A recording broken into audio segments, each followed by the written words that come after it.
Bifrost. This towering descendant of Wheelgator is commonly maligned as one of the worst quote-unquote weapons in the entirety of the Mega Man franchise. With a comically large hitbox and a moveset that does a poor job of conveying his potential strengths, most players will only ever use the lumbering crocodile as a key to access the few areas locked behind the otherwise indestructible yellow blocks. His status as a boss isn't much better owing to things like this.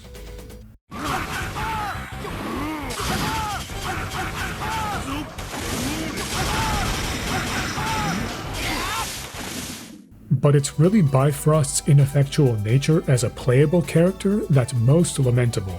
Sure, the Pseudoroid forms in general aren't the most practical, but each one typically has at least one area where it shines, be it during stage traversal or during boss fights. So then, what's the point of this video?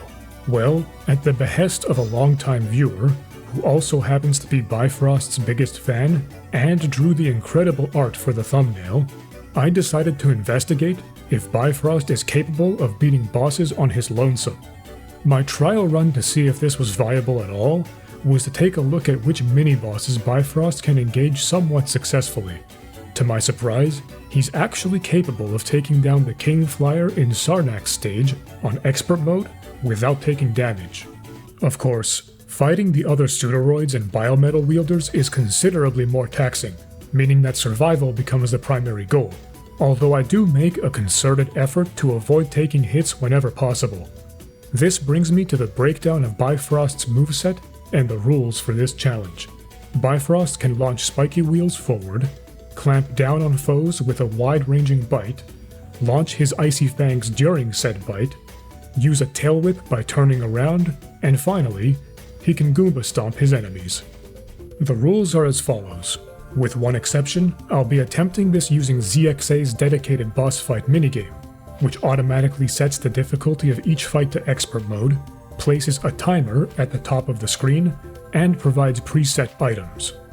2 sub-tanks are available for healing, with no items from the Item A or Item B tabs present.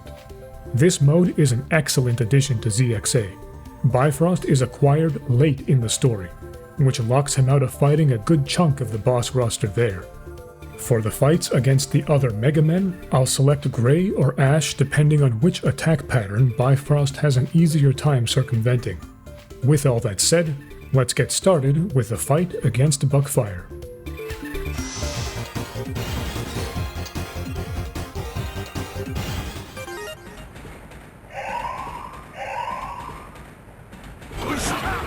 The key to this fight is using Bifrost's bite attack as a wall to block Buckfire's arrows.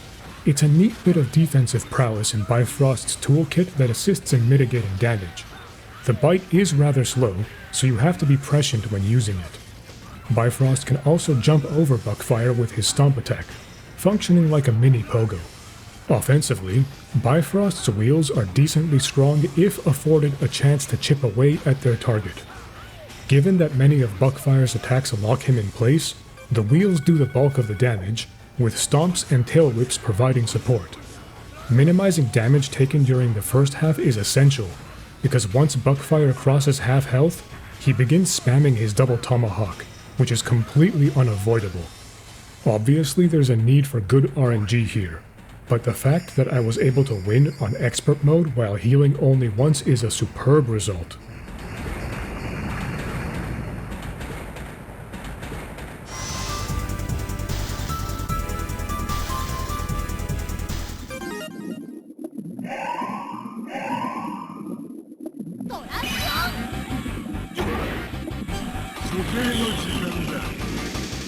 Here's a shocking reality.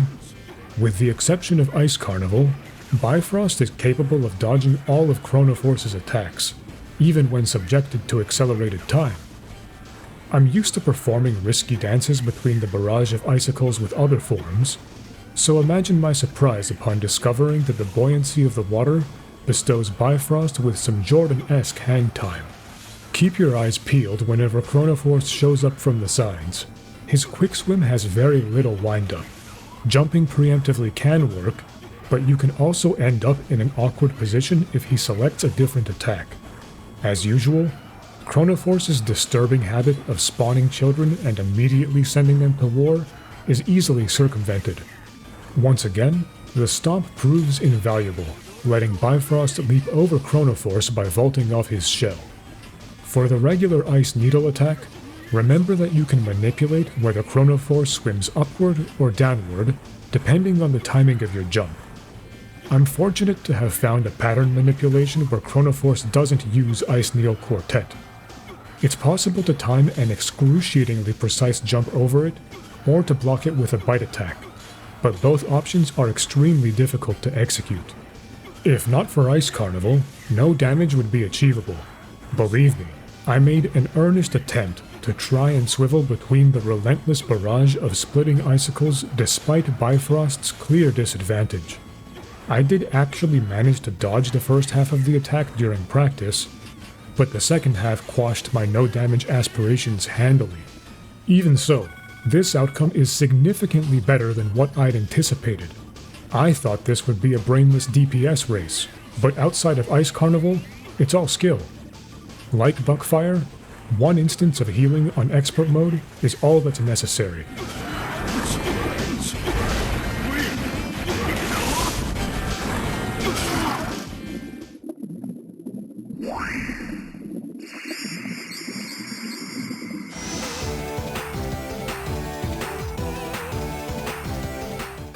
Rounding out the trifecta of initial Pseudoroids, Rospark's crippling weakness to ice presents a golden opportunity for Bifrost, who can absolutely crush him.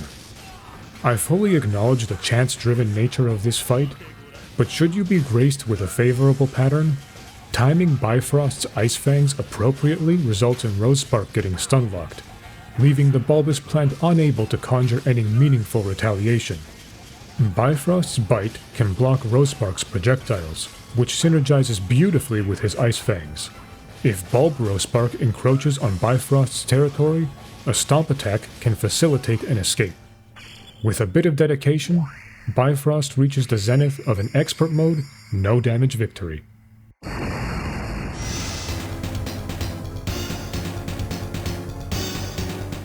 The fight against Atlas bears a strong resemblance to Rospark's in the sense that victory is governed entirely by RNG. The difference is that here, I was seeking enough luck to survive without healing rather than vying for no damage. Technically speaking, winning this bout unscathed is possible, but prohibitively unlikely. Accurately manipulating Atlas's pattern as Bifrost would be a very tall order, exponentially more difficult than choreographing a reflect laser dance with her as Ash. Grey was chosen for this fight due to Ground Break being decidedly less threatening than Atlas's bombs. As expected by this point, the bite provides a stalwart shield, with the back and forth stomping keeping Atlas at bay for the most part.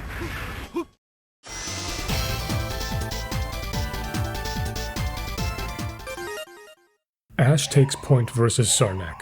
His Mandala Star is preferable to the shurikens because the projectiles don't persist for as long. Surprisingly, the initial attack is avoidable as Bifrost, leading to a free stomp. This fight exemplifies the idea of adjusting your goals based on the balance of luck and skill required to achieve them. Were I to use all of the sub-tanks, stomping Siarnaq into paste would be a joke. Conversely, not healing at all isn't feasible without complete foresight. Taking the ascetic route and healing only once results in a fight with a great deal of variance. Siarnaq exposes Bifrost's sluggish nature rather well. The bite can block kunai, but it's so slow that proper use demands a certain degree of clairvoyance. Compounding that disadvantage with a great deal of uncertainty regarding Siarnaq's actions means that an outwardly stable situation can break down alarmingly fast.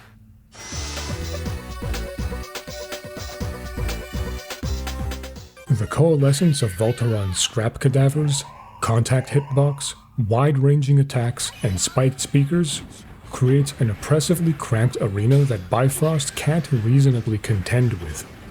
The bite, which is the cornerstone of Bifrost's damage mitigation, is ineffective at blocking the Reploid Rockstar's attacks. Despite that, with proper positioning, Ice Fangs can be launched past Vulturon's protective sound barriers, providing crucial bits of extra damage. As usual, removing 2 of the junk bots while leaving the 3rd one lurking prevents Vulturon from resurrecting more. Stomping them is the fastest and safest way to dispose of them, but there's an infuriating caveat to Bifrost Stomp that I have yet to detail. Unlike the Triple Rod's pogo mechanic, Bifrost can't stomp more than 1 target per jump. For instance, if you stomp and leap off of Vulturon, landing on the junk bots afterward results in contact damage. It's an absurd restriction that needlessly hamstrings Bifrost's movement and combat capabilities. The result of this inauspicious design choice is that surviving the first few seconds of the fight is a massive dice roll. Another annoyance is that you need enough fortune to avoid getting dragged across the arena repeatedly. You'd think that a hulking beast like Bifrost wouldn't need the wind boots to remain bolted in place, but Vulturon's consort is more than capable of moving the heavy-set crocodile against his will. All things considered, while this may be a monumentally ugly effort, escaping with only 1 sub-tank used is a small miracle.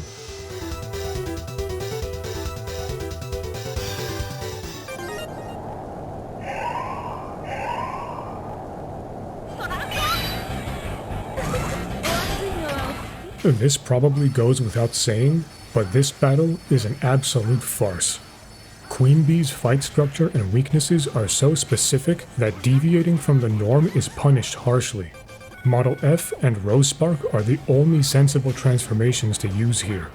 Even playing as the venerable Model ZX is ill-advised, which means that bringing Bifrost to this fight is borderline lunacy.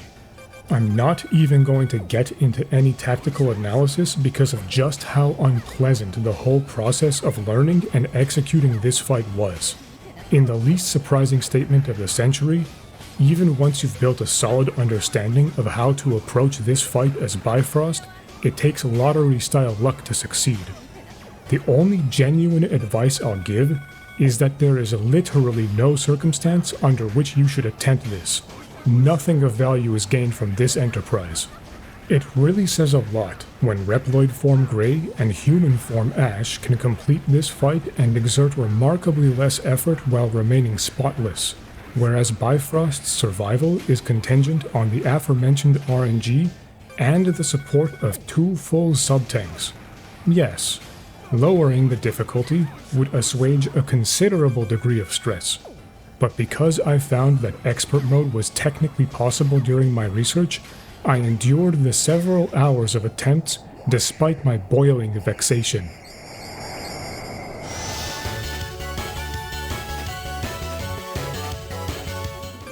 Another round of aquatic combat sees the return of Bifrost Jordan, and it's a damn good thing too, since the Stomp is the only reasonable offense to employ against Thetis. Ash is selected because the Ice Dragon's grey faces are far too sprightly to avoid, whereas Bifrost can chew through the ice shards present in Ash's version like breakfast cereal. Conventional wisdom says to fight Thetis on the sides of the arena to counteract his peerless swimming speed. Bifrost upends this adage. The notable lag he incurs when initiating jumps means that staying in the middle and preemptively jumping presents the greatest likelihood of avoiding damage. I'm not 100% sure, but it's likely that the game's RNG value cycles depending on the number of bubbles Thetis generates while swimming. The inability to manipulate Thetis' pattern is a real shame, because Bifrost would be capable of dodging everything that the Model L Mega Man could muster if he were given sufficient warning. As things stand, this battle boils down to winning a long series of 50-50 guesses. When jumping, staying in place is the perfect counter to Thetis' spin attack. After stomping him, you can choose to remain on the middle pillar, or to use the extra height from the mini pogo to shift to the right. Situating Bifrost in the middle affords a chance to stomp another spin, but if Thetis uses his version of Throwblade instead, Bifrost gets sliced, no way around it. However, if you move to the rightmost pillar, Bifrost's hops allow him to leap over and around the halberd/projectile, stomp Thetis, and return to the middle pillar. The tricky part is that Thetis' spin attack is ridiculously difficult to avoid from the rightmost pillar. No matter where you choose to place Bifrost after countering a spin in the middle, you can easily find yourself in a no-win situation. It's imperative to keep Thetis restricted to the right side of the arena. His special move is Maelstrom, an attack that summons a machine that launches several snowflake-shaped ice crystals and destabilizes movement via an arena-wide vacuum effect. On the surface, this may seem like a death sentence for Bifrost, but there's a clever way to secure his freedom. Crushing the first 2 ice crystals is the core of defending against Maelstrom. One of those 2 crystals consistently manifests at the leftmost part of the screen. Biting it before it gets a chance to descend liberates the space above the leftmost pillar, enough to grant even the behemoth that is Bifrost some reprieve.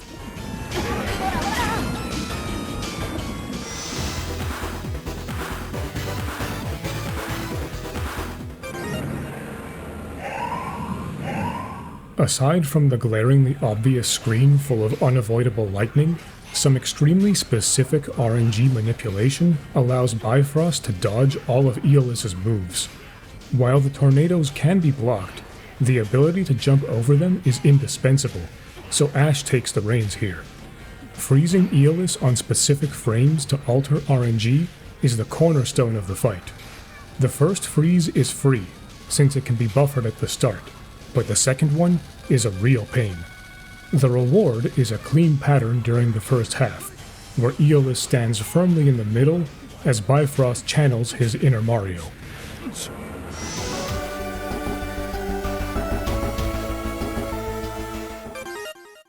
The fight against Model ZX, Aile in this case, is RNG incarnate. For Bifrost to emerge victorious, you have to hope that Aile spends all of her time gallivanting on the walls instead of planting herself on the ground and serving sliced crocodile for dinner. The ZX Buster's basic pellets and half-charged shots can be stonewalled, but the fully charged shot exhibits inconsistent behavior. It mostly pierces through Bifrost's defenses, but occasionally, as seen here, it dissipates just like its smaller brethren. Bifrost's wheels are central to success. Their wall-crawling capabilities are perfect for intercepting and effectively comboing Aile after she plummets into the corner. Stomps add supplemental damage whenever you're lucky enough for Aile to climb the wall on your side. Considering that the triple slash is an instant kill here, this particular scuffle went swimmingly.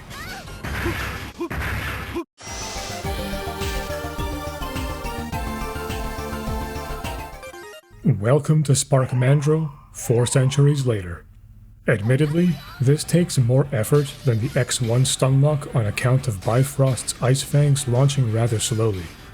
Learning how to pace each bite and fang correctly is necessary to prevent Hedgeshock from escaping during the narrow window given. With that in mind, this still only took roughly 15 minutes to complete, so it's not really that taxing. Even Rospark put up more of a fight. What makes this doubly amusing is that Bifrost's bite is not only capable of absorbing Hedgeshock's Spark Ball, but it also acts as a physical wall, rejecting her spin dash and sending her in the opposing direction as if she were a tennis ball. Bifrost being given mechanical depth in this fight, only to ignore it in favor of a stunlock, is all sorts of nonsensical, but a second no damage victory is more than welcome.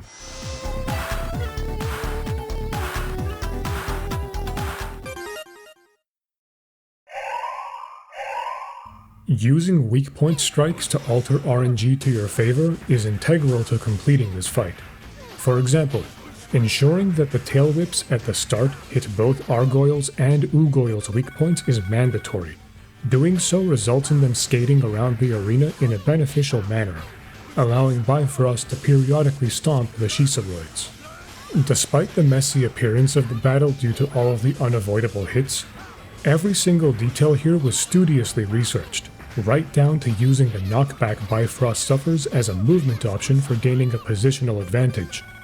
The fact that most of Bifrost's attacks had at least one pragmatic application during the fight is pretty satisfying.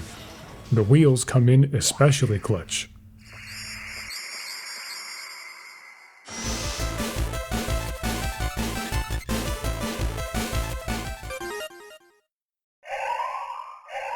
Philosophers often wax poetic about the challenge of surpassing yourself, but for Bifrost, the process is fairly straightforward.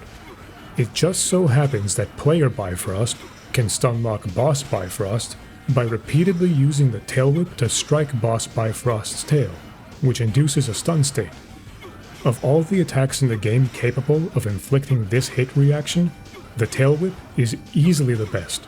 There's no energy cost, no charge time. It's got solid power, excellent range, and an active hitbox that persists for quite some time. The low ceiling is the only thing preventing a no damage victory. Outside of that, it's a piece of cake.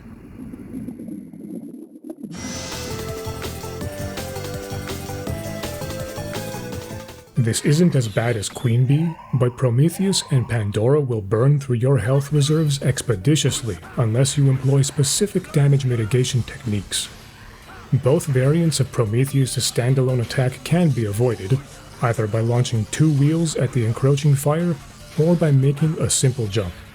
The start of the fight is the only RNG-heavy bit. The exact time you launch the wheels changes the next move. Standalone Pandora is what you want to see. Pandora's staff spinning routine is a major problem. Bifrost can only jump over a staff when it travels low during the return trip. Damage is unavoidable otherwise. However, an unusual defensive option is available here. If Pandora is hit 4 times before the second set of staves is used, she'll teleport away.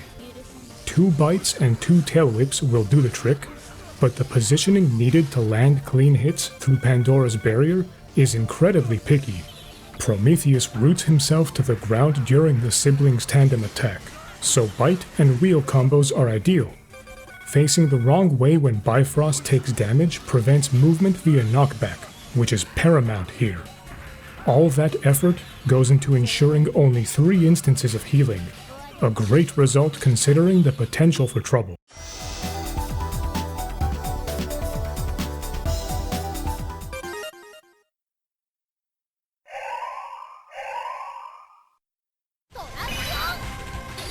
I suppose it's fitting for the man that Bifrost venerates as his king to be the only boss in the game who demands a change to the rules of engagement. Put bluntly, under the constraints of expert mode and 2 sub-tanks, Bifrost stands no chance, it's not even close. It should come as no surprise that Dragon Albert is the culprit behind this unfortunate need to lower the standard. Were this challenge only concerned with Albert's second form, defeating him using the same rubric as the other 14 bosses were subjected to would be doable, which I did test. You may have already peeked at the sheer duration of this battle, which most likely resulted in a mixture of puzzlement and disgust. At least the interminable struggle gives me ample time to exhaustively detail my setup and the tactics that go into completing this mess. Obviously I'm playing this within the game's story mode on the normal difficulty, reflected by the fact that Bifrost takes reasonable amounts of damage whenever Albert's unavoidable moves strike him. Given that I didn't actually have a normal mode save file ready to rock, I ran through the game as quickly as I could, while gathering all of the relevant gear needed to ensure Bifrost's victory. The most apparent differences are that Bifrost is sporting a full 32 units of health alongside a smorgasbord of sub-tanks, which, thankfully, are considerably less annoying to acquire than in ZX. The weapon energy upgrades would be superfluous here, so I simply ignored them in favor of saving time. Within the item A tab is an E-tank, accompanied by a slice of cake Ash stole from the cafe fridge. While bringing this amount of healing may seem excessive, given what Bifrost faces here, I can assure you it's justified.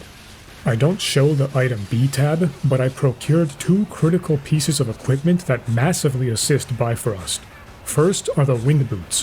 While they would have been a luxury during certain other fights, here they're essential. Without them, whenever Dragon Albert summons the 2 projectile-spewing portals, Bifrost is subjected to abject torture. The wind boots considerably cushion the damage taken during that move. Furthermore, Albert's Harpooya impression during his second form also pulls Bifrost around like a feather. The wind boots beautifully nullify the threat posed by that attack. The second piece of equipment is the Warrior's Helmet, which bolsters the damage of Bifrost's attacks. This is especially pertinent during the second form, where Albert ends up taking 6 damage from a bite, rather than just 5. Bifrost's tail whips are also augmented, which is beneficial once Dragon Albert's heads detach. I'm unsure if Bifrost's wheels receive a meaningful boost. It's a low-power multi-hit attack, so if there is an increase to damage dealt, it isn't readily apparent. Onto some tactics. 2 of Dragon Albert's moves are possible for Bifrost to dodge. The ground-crawling electric beam and the floor tiles that jet upward in its wake are easily leapt over and stomped on. Using the pillar in the background as a signpost to assist with adequately positioning Bifrost is my approach to guarantee consistent evasion. The explosive rounds launched from the background are position tracking. Waiting until the attack begins before moving lures Albert into firing them predictably, meaning that Bifrost can narrowly stand between the flame pillars. The number 1 directive is to avoid getting hit by those 2 attacks. Any health lost to them is potentially catastrophic. Equally important is to avoid the silly mistake of jumping into the bladed horn of the central dragon head while maneuvering Bifrost, which does happen here. When that dragon extends forward, Bifrost invariably gets hit, so it's of great importance to try to avoid taking a second hit as it retracts. That occurs most commonly when Albert combos the flame pillars with the horn attack.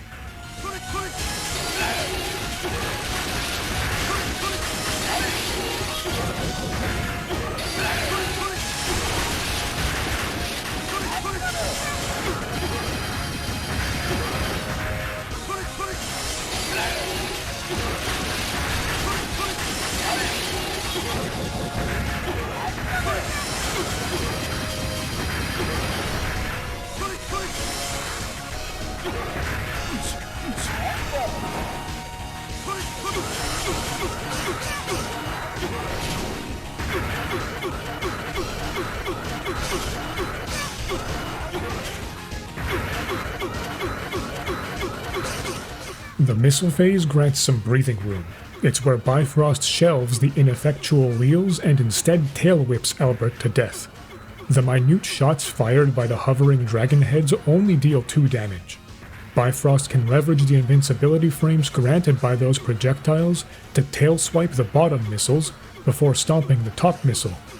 It's a simple task when compared to the arduous hell of chipping away with the wheels. Albert's second form is blatantly designed to be tackled by Model A. Using anything else to target the bits surrounding Albert and dispel his barrier is unquestionably suboptimal, and in many cases, outright impossible. Fortunately, Bifrost occupies the suboptimal category rather than being completely stonewalled.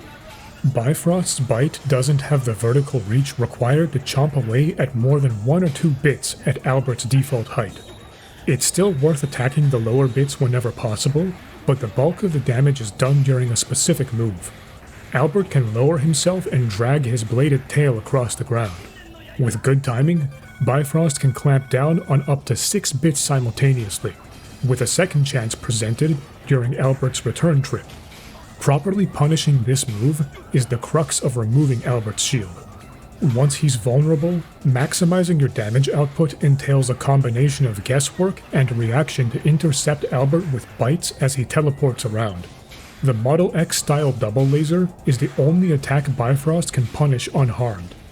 Albert's counterfeit copies of the ZX Saber, Model F Punch, and Model L's Ice Dragons can't be evaded, so focusing on trading as many hits as possible is the play to make there. When the Megalomaniac's shield regenerates, the objective is to minimize damage taken while waiting for the next tail attack. As mentioned, the wind boots help with the Model H tornadoes, which are easily dealt with via wheels or tail whips. Jumping over the bits as they spin across the floor like Model P's shurikens is also dodgeable, but the lag on Bifrost's jump makes it a bit tricky. Even Albert's homing lasers can be baited into missing a massive target like Bifrost, although I do a lousy job of demonstrating that here. It's imperative to play well during Dragon Albert. Having a solid health pool as a buffer to deal with bad luck and poor execution makes Albert's second form substantially easier. Inopportune occurrences like Albert rejuvenating his shield after only 1 attack are a lot less agitating when you know you've got some backup. In the end, I didn't even need to use the pilfered piece of cake. Maybe it should be given to Kirby as a means of preventing the events of Squeak Squad.